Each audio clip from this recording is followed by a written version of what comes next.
hope you're all doing fine. So today's lesson is Fire and Ice. That is the second poem of the first lesson by Robert Frost. Now, since we did about the poet in the last class, okay, that is same Robert Frost has written the poem Fire and Ice. So I'll show you the clip again about the poet. So kindly note it down. Robert Lee Frost was an American poet and playwright whose works mostly deals with nature and life in depth within the simplest lines. Some of his famous works are The Road Not Taken, Stopping by Woods on a Snowy Evening, etc. He is the only poet to win the Pulitzer Prize for Poetry 4 times.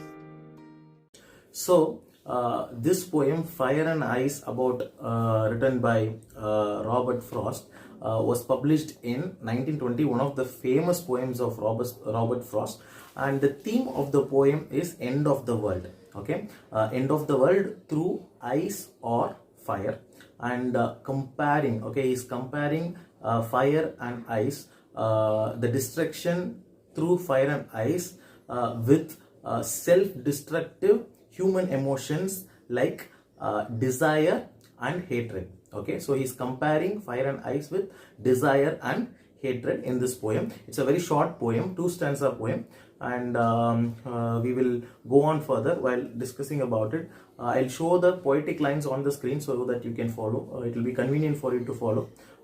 So let's take a look at the first paragraph. Okay, first stanza. Some say the world will end in fire, some say in ice. From what I've tasted of desire, I hold with those who favor fire. Okay, so the first stanza, some say the world will end in fire and some say the world will end in ice. Okay, now you take a look at it. Now he's talking about the end of the world. Okay, he's using this context, end of the world, to bring out or emphasize his idea about self-destructive human emotions. Okay, that is, so you take Armageddon. Have you heard about Armageddon? Armageddon means end of the world. Okay, there are several movies based on this end of the world. There is even one movie named Armageddon itself. Okay, so how is the world going to end? Now even we will be discussing, we will be heard about global warming. Global warming means world is ending by fire. That means heat. Okay, ice. Okay, due to global warming, sometimes the water will overflow and the whole world will become ice. There is many predictions and guesses about how the world will end, and some say it is fire and some say it is ice. And here the author is saying there are two different opinions like this, that is fire and ice. We don't know how the world would end, but I think fire will destroy this world. He says in the end, he said, I hold with those who favor fire. Okay, I think those who are I can accept the opinion of those people who are saying fire will end this world. Okay, then go to the second stanza. But if I had it to perish twice, if it had to perish twice, I think I know enough of hate to say that for destruction ice is also great and would suffice.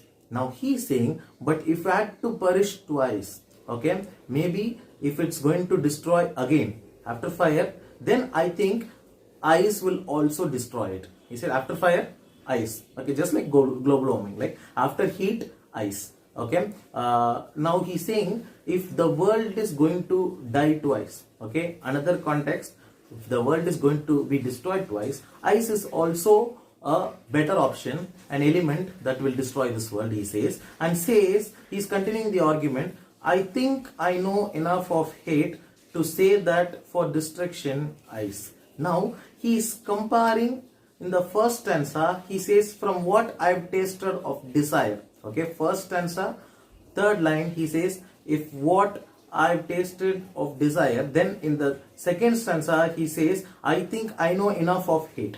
Now here you can clearly see he's comparing fire with desire and hate with ice.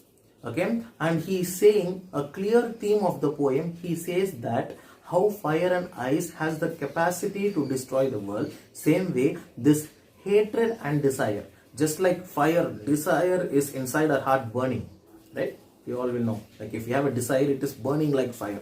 Now that desire will become really bad if you have too much in your heart. Too much desire is not good, right? Second thing, hatred. Hatred is like ice, okay? It's like cold ice. You held ice in your hand, okay? How long can you hold it? It is painful, right? It is cold, it is not very comfortable. Same way, just like that ice, okay, hatred is inside human beings mind. And he is making a clear comparison that just like fire and ice has the capacity to destroy this world, same way hatred and desire inside a human heart will destroy all those things that is good around them. Okay, if you have hatred and desire, too much desire in your heart, okay, it has the power to destroy all those things, beautiful things around you, maybe even the world. Okay, if it rules your heart, if hatred rules your heart, it's destruction. If desire also rules your heart, it is destruction. Now this is the core idea of the poem. So that is the end of the poem. I will read the poem one more time for you. Some say the world will end in fire, some say in ice. From what I've tasted of desire, I hold with those who favor fire. But if I had to perish twice, I think I know enough of hate to say that for destruction ice is also grey and would suffice. Okay, that would be enough. Okay, hatred and desire, okay, fire and ice, these are enough to destroy the world as well as human beings' character. Okay, so this is the end of the poem. Now I will tell you the rhyming scheme of this poem. The rhyming scheme of this poem is A B A B C B C B. Okay, so then the poetic devices of this poem. Poetic devices of this poem: alliteration. Okay, the main theme, the main devices here is personification. Alliteration example, you can see first line, world will. Okay, first line of the first stanza, world will. Then last line of the first stanza, favor fire. Okay, FF. Okay, you know what is alliteration? The first letter of the words in a sentence. Okay, it will be same. Okay, the first consonant letters I taught you in the last class. Then enjambment. Enjambment also I taught you in the other class. That is the first line. Okay, the poetic line will continue till the second line. Okay, the example here is first stanza, last two lines. From what I've tasted of desire, the sentence is not completing over there, it is continuing to the next line. I hold with those who favor fire. So if the poetic line doesn't end in single line and continue to the second line or third line, it is called enjambment. Okay, so this is enjambment.